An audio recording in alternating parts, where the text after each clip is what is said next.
Hey sneak peekers, I'm on the red carpet of Fathers of Football at Austin Film Festival. Just talk about your inspiration for the movie and why you decided that you wanted to make a documentary on football in general. Sure. So I grew up in Oklahoma, and like Texas, it's a big high school football hub. Everyone's very passionate about high school football in Oklahoma, same way they are in Texas. Every small town closes down on Friday night and roots for their team. So my dad was a high school football coach for over 30 years. So even before I played high school football, I was going to all his games and was just kind of fascinated, but specifically by being on the sidelines with the team and just revering these guys, these high school guys when I was 5, 6 years old. And then I ended up playing high school football for my dad. And then I went to art school at the University of Oklahoma. Sorry. And then after that, I missed football. So I started going to my dad's games with a camera for no reason, just because I wanted to make a connection. I wanted to be part of it. I had a high school football coaches show that I would do, even though I was in art school, and they're seemingly incongruent things. Anyway, so it was one of these films that I had some tape on from the 90s and I would look at occasionally. 10 years would go by, 15 years would go by. And after 20 years, I found myself back at the University of Oklahoma teaching a documentary fellowship almost 25 years after I had been there. And I had to make work as part of the fellowship, a documentary. So I decided to reach out to different high school football teams, and I found Dale and Austin Condit over here in northeastern Oklahoma at the school of Wagner. And yeah, he was into it. He agreed.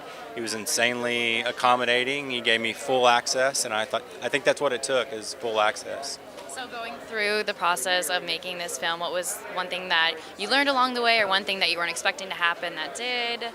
Well, initially I thought the film was going to be sans interviews. I thought it was going to be this very observational, verite look at high school football, almost in a Frederick Wiseman type of way. Turned out that the high school kids didn't really emote that much, so we ended up having to do a bunch of interviews, and the film became a little more conventional than I initially thought.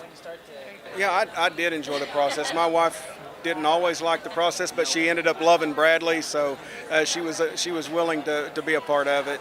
Austin's kind of like me, never been too shy of the camera, but I think also it allowed us to focus on something else during a very difficult time for all of us, as he was going through chemotherapy and all the surgeries and things he had to go through. So it really allowed us to focus on that instead of the bad stuff. And then at the end, we knew it had the opportunity to tell a great story. What it did for me, it just it made me want to stay strong.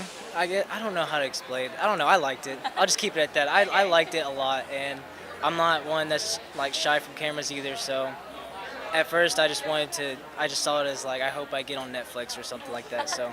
What is one thing that you really want everybody to take away after seeing this film? You go ahead first. Well, I think more than anything, I think I want people that may not be really closely connected to the game of football to see that we're doing a lot more than just playing a game, that we're really bringing a lot of people together for a common cause and giving kids opportunities that they would never have otherwise. We're giving people that may have really a tough time in life at the time, giving them something to hang on to. And I truly believe that happens a lot in our community that's very blue collar, very lower income. It gives them something, it gives them some hope. It's football. A lot of people don't know how much it can change someone's life.